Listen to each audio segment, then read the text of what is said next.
having to sign a last will and testament with my wife. This is many years ago, and then a few days later was in surgery and spent the next 3 weeks in the hospital. And when I got out, my business had completely ground to a halt. Crews walked off the jobs, nobody's getting paid, everything completely obliterated. You found the Live Local Marketing Podcast, where business owners share their knowledge about what's working in the market today. Welcome. Thanks for joining us for the Live Local Marketing Podcast. Today we're with Damon. Sir, how are we feeling today? Feeling great, Billy. Yeah, glad to be on your show. That's awesome. It seems like where you are is nice and sunny today. You look pretty energetic, like you're looking good. I am, yeah, in South Texas, in Austin, and it's February. Well, I guess going into March now, but we're at 84 degrees outside. Yeah, so. That's nice. That's nice. What is the Austin phrase? Is stay weird, Austin? What, I can't remember now. Yeah, there's a phrase, isn't there? Keep Austin weird.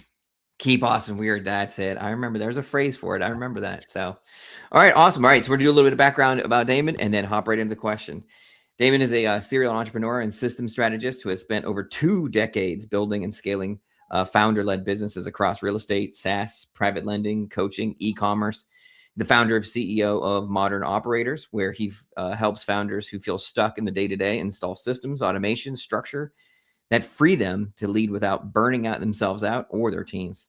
Before launching Modern Operations, Damon grew a training and coaching company to $12 million in 5 years and took a stagnating e-commerce company from 3.5 to 30 million in just 2 years. So with that proof of clarity, this is going to be a great conversation. Awesome. Sir, are you ready for the questions? I'm as ready as I'm ever going to be. How about that? All right, let's do it. Talk to us about a time where you had a loss, but it turned out to be a win. I had a loss and it turned out to be a win. Several moments. I mean, I've had lots of losses throughout the entrepreneurial journey, but I guess one of the big ones was running a business. It was just me as the marketer, the sales guy, the negotiator, running all the crews. This was for a real estate investment company. And then waking up to discover very quickly that I had a brain tumor that was causing problems and having to sign a last will and testament with my wife. This is many years ago. And then a few days later was in surgery and spent the next 3 weeks in the hospital. And when I got out, my business had completely ground to a halt. Crews walked off the jobs. Nobody's getting paid. Everything completely obliterated. More to it than we could probably have time for. But the big lesson for me in that was, I can't do it all. I was kind of a John Wayne introvert. I'll figure it out. I'll roll up my sleeves. I'll make things happen. And really, if we want to scale, if we want to create something impactful, meaningful, and we want to have fun along the way, it's best to find other people to ride that journey with. So, all right. So from there, obviously that business was did you pick that business back up again, or did you just like scrap it and start over again? No, I picked it back up. Okay. All right. Yeah, I ended up having another challenge on the heels of that, but that did open the door for the next stage in life, which was partnering with my mentor at the time to launch a kind of a concept that was called Dwellgo, which was the very first Match.com for real estate and matching homeowners with buyers. So yeah, a very difficult time to go through, but it opened the door for something beautiful and amazing in the next stage. That is really awesome. That's awesome. All right. So talk to us about when you sit down with clients and you're working on the scaling their business, how do you help them with their goal setting? Because I'm assuming that the goals they have set may not match where the scaling needs to be. So how do you have that conversation with them? Yeah. That's a great question. So you're exactly right. Most business owners kind of fall into 2 camps. Either the camp of, hey, I don't really know what I'm doing. I'm going to lean on you for guidance, for mentorships, for some expertise. Help me to figure out what I should do next. Where should we spend our time? And then you have another camp of business owners, entrepreneurs, founders who are in the I'm either going to just take what you have to say, but I'm going to continue to do it my way, or subconsciously I have a block that I hear what you're saying, but I'm not going to implement it because Mm, it doesn't feel comfortable, right? Or it's not something that I feel like I can do. Yeah, it's hard to. So in that, what we try to do is to work with entrepreneurs to help them to see why they're making the decisions they're making, and if those decisions and actions are getting them to where they want to be or not. So let's just look at it from a data perspective. And if you can see then that by taking these actions, taking these steps, et cetera, this is what we're going to create, more people will get on board with that. And I think yeah. too, the other part of it is challenging people to see what they can't see.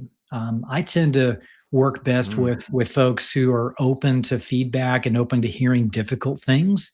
And two, I like people being real with me as well. So sometimes helping people to see you're not taking this really important action. Why is that? Is it because of? Is it because of? So ultimately, helping individuals to become free in their own life, and then free, obviously, in the business to have the impact that they want to have and to take their business where they want to take it. So I get my follow-up question is when you have somebody who's just not doing the things for whatever reason, how long do you give them before you're like, you know what, this isn't working, I'm going to fire you? I'm just kind of curious, like how long you keep them along before you're like, this isn't working. A quick break before we get to that next answer, because I know that answer is going to be brilliant, which is why I chose this moment to interrupt.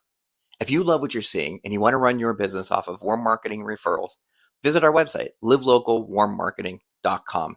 It's got valuable resources, office hours, memberships, the book, an array of resources to help you get rid of cold calls, cold leads, door knocking, and run a business you can be proud of through referrals and warm marketing. Now, back to the show.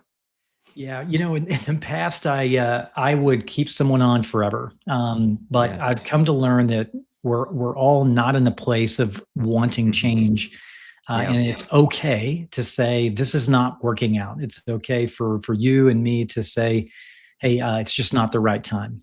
So There's no set timeline. It's just once you feel it, you're like, you know what? It's just more of a gut feeling, I assume, at this point with your career. You've been doing this long enough. You just kind of feel it out. Is that right? it is, yeah, and it's Yeah. also realizing that as we get older, we don't want to continue beating our head against the wall, right? The definition of Yeah. insanity is Yeah. doing the same thing over and over and expecting a different result. So, That's right. working with Yeah. someone and expecting them to change, life's too short to continue down that path. If they want to, that's great, and maybe they'll circle back around as well. So, Gotcha. All right. So when you're working with these businesses, let's talk about a cold marketing strategy that you use that really is effective, and then we'll switch gears and talk about a warm marketing strategy that really is effective that you seem like you're using more frequently. yeah. So, cold marketing strategy for us that really hit and began to be very impactful was newsletters. So we Oh, started okay. off as a thought leadership brand, just putting together a lot of content around modern operations, how modern operations is the new growth engine, kind of taking a different stance in a way, talking about where business was headed, where AI is headed. And that seemed to be pretty attractive for folks to start to understand our philosophy. And so That's I would good. say cold outreach was really kind of building that following, if you will, and then starting to have conversations to see what people are resonating with and That's good. what they want to see, and then beginning to blend and mold and shape that newsletter to fit that vein. That's awesome. And so was the more marketing than the conversations and things you had with people? Is that where you found the most productivity? Yeah, yeah. So in terms of warm marketing, my background has largely been through paid ads, SEO, Got it. referral marketing to a smaller extent, but not really relationship based. And I think what's Got it. changed for us is that we're starting to be much more relationship focused. Meeting individuals, building relationships, not expecting anything in the short term, but just building relationships for the long term, identifying ways how we can help people with no agenda. Um, and again, I guess that's more come through maturity and age, if you will, and wisdom. But it's something I used to just shy away from in the beginning, Yeah. and I'm much more openly embracing that today. That's excellent. So, and it seems like there could be a little bit of overlap with what you're talking about. You're talking about the newsletters and you're talking about the outreach. The newsletters could, definitely be a reflection of those conversations we have with people. Is that the most effective approach, that we cold and warm? It is, yeah, yeah. I really look at it as an engine on the marketing side, particularly that enables you to come up with ideas, and those ideas then get shared in various formats through newsletters or Reddit content, Medium content, podcast content, and then that engine begins to form when that content can then be repurposed to Yeah, that's good. allow your audience to binge, right? So they're binging on your YouTube videos, they're binging on, your newsletter archive or Reddit post or comments, things of that nature. And that in of itself enables people to understand you, kind of your thinking, your philosophy, your Yeah, background. And if they good. can then, if you can solve a problem or help them with something, and then the relationship starts to begin. Whereas in the past, I really looked at it as kind of getting in and getting out, right? Can I put a paid ad in front of you? Can we can we come together Yeah. to create a transaction? Yes, no, okay, no. Well, great. We'll move on to the next. And it just it's really wasteful to think about marketing in that way. So, all right. So that actually feeds us into the next question really nicely, because I talk about the idea of strategies you don't use. The ROI is not there. So, would you then say that burn and churn style is what you consider a strategy you don't use anymore? Man, a strategy I don't use anymore. Um, Yeah, I would probably say that is it. It's kind of just focusing more on the transaction and less on the brand. Yeah. Today, I'm much more about brand building, whether it's your personal brand, whether it's your business brand, but realizing that it's going to take time for Yes. your audience to form. It's going to take time for people to get to know you. It's going to take time to build relationships. It's going to take time to find your product market fit, to continue to hone in that core product or service for you that is really a winner in the marketplace. And so, yeah, I've kind of really shied away from the short-term transactional marketing. Um, Interestingly, I remember reading in Reddit over the last 60 days, three different posts of individuals who came out in a very vulnerable way and said, "Look, I'm selling this particular product in an enterprise space, and I've tried to get people, C-suite, for instance, or leaders to interact, and they just don't care. It's very, very difficult." And the three posts all resonated somewhat of the same thing. I have this product, this service. I'm trying to sell it, trying to Yeah. get in front of people. They're not responding. What do I do? And what really became clear is that people, especially today, do not want to be sold. They don't want to be really uh, seeked after and try to, beat them over the head like, I have this thing, I can solve your problem. What people really want is to recognize they have a problem and then start to find you and then start to binge you, right? So they're looking and they're now watching multiple YouTube videos. They're going through it together, and then they'll seek you out. This is a real change that I think that's been forming and happening Yes. over the last several years. We could sort of figure out when that is, but I think that style is really taking shape more and more today. We probably could have an entire podcast episode just about that. When the shift has happened and how things were and how things are, and the whole thing could be dedicated to such a thing. But as we continue to talk about how you create the content for people, you help them make bite size. Branding has to be a huge part of that, right? So how do you help these businesses develop their brand and create content that focuses on their brand? So yeah, great question. Our company is really formed to specialize and help on the operations side. Yeah. But what's interesting about operations, modern operations, is really the connective connective tissue the entire company together. Yep. It's what links in marketing and sales and product and fulfillment and all of that. Gone are the days of this sort of hierarchical structure where the head of marketing is sort of over here and the head of product is sort of over there. And so the reason I mention that is because branding is a part of that connective tissue, right? It is. Yep. When you're developing product or you're building a message that you want to leave in a prospect's mind, or you want to be known, a brand really is, what do we want to be known for as a company in the marketplace when we're not there? And absolutely, that's got to be an integral part of the conversations that you're having with your team and the evolving growth of your company, for sure. So as you take on a client, I'm safely assuming that you take a look at their brand first to make sure, one, that it aligns with your goals, and two, that it is actually their brand and their marketing go together, so you're not wasting your time helping them scale a brand that isn't reflective. So how do you know when you're taking on a client that the brand matches what they're telling you it is? Yeah. So also just a great question. We believe that modern operations can only be the growth engine if you get the core essence established. And what do we mean by that? That means we understand who we are as a company, who we serve, what do we value, what does our customer really want from us, what are their pain points, and how do we serve them? What's the core process for how we make money? What niche are we really, really, really in? And when you can solve for those things, now two unlocks happen. One, you start to really create transparency and alignment between the leadership, the founder, et cetera, and the rest of the staff within the company. Everybody's now rowing in the same direction. We know where we're going. We know who we serve. We know why we exist, right? All of those really core questions. And then two, when those are answered, you can now layer AI into that operating engine and have it function very, very, very well. AI will do anything you want it to do, but you have to tell it what you want. You have to give it context and specific guidance. So now when it understands this is where we're going, this is who we are, this is who we serve, this is the real niche that we're in, right? This is what we value.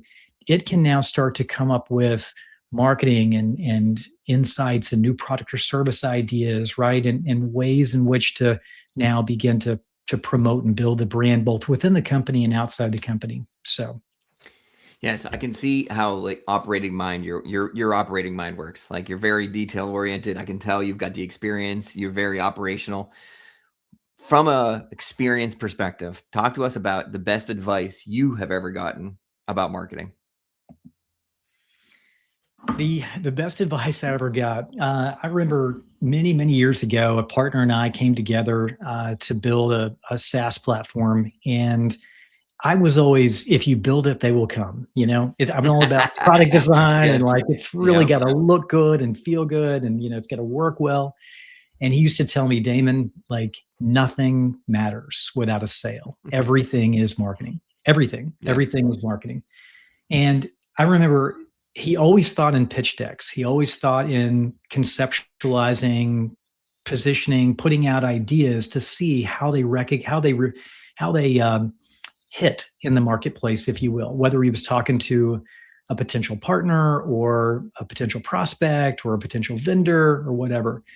And the way I think about it today is, as marketers, we're really, comedians on stage that are traveling around, coming up with these sound bites that we're telling the world, and we're listening for what is really, really, really hitting and what's not. And then we've got to be really good at letting the things go that are not and focusing on the things that really are. So that was the big unlock for me.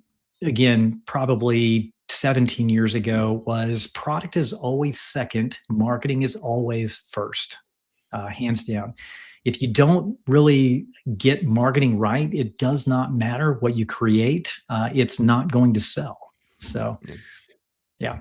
So, so many entrepreneurs and so many small business owners I bump into are always like, I've got a great idea. And I'm with you. My first answer is like, who cares?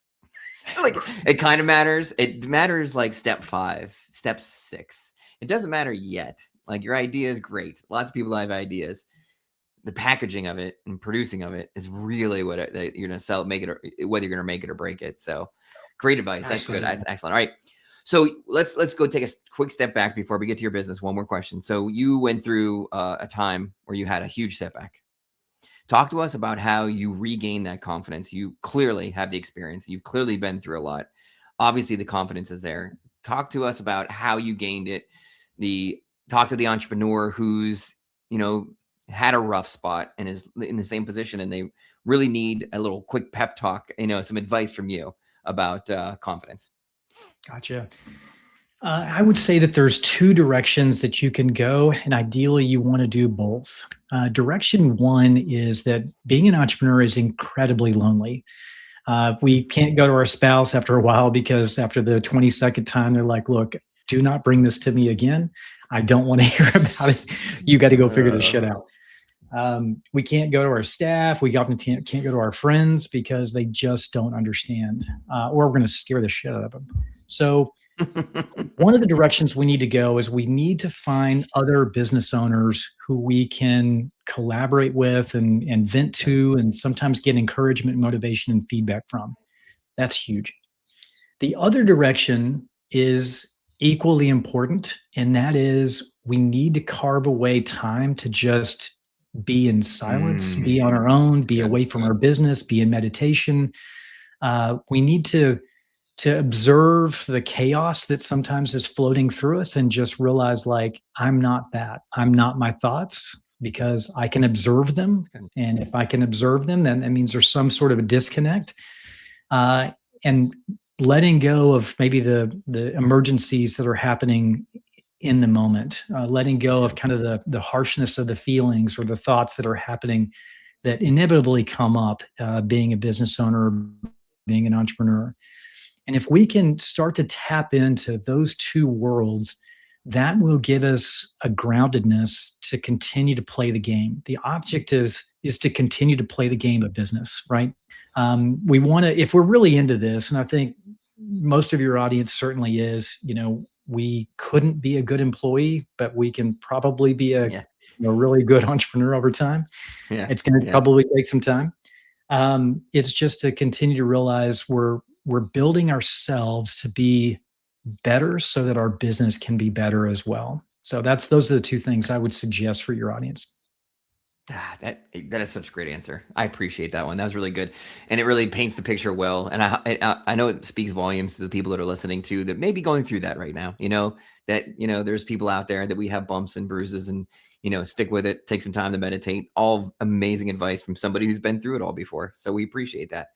So take us out, talk to us about your business and where people can get a hold of you to set up a time to chat with you.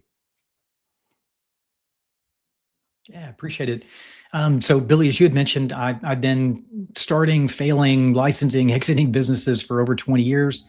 When we got to the point where we saw that there was a missing element for inexperienced or younger business owners to understand, how do I make it through the maze? And so for us, we launched Modern Operators to really codify and bring together in an operational engine the playbooks, the principles, the frameworks, the systems that we've tested and used and oftentimes thrown out over the many, many years of time. And that has culminated into a company operating system. So an operational engine that works by dumping in your vision, where you want to be at the end of the year, who you are, your brand, what your customers are saying. We bring all that together in an operational engine that supports your team, and it supports AI to help unlock growth, to get you there and get you there much faster than hopefully it took me and other experienced entrepreneurs. So folks can just reach out to us at modernoperators.com. We have a site that might be interesting for folks to hit, and that is modernoperators.com/start. And that'll kind of kick you off with some ways to maybe explore our company and what we do, to see kind of what's beneficial for you. That is awesome. We appreciate the experience. And I can tell you're very architectural brained, right? You just went step to step to step. Even the answers are very, very well sprayed out. So if you want to grow your business and do it without the pain and agony, give Damon a call. talk to them, at least sit down, have a conversation with them, is a value of vast, tons of knowledge and information to help you. So we appreciate your time and your help today. Hey, appreciated being on your show, Billy. This has been fantastic. And if authentic practical marketing resonates with you, be sure to visit livelocalwarmmarketing.com and learn to grow your business on warm marketing referrals.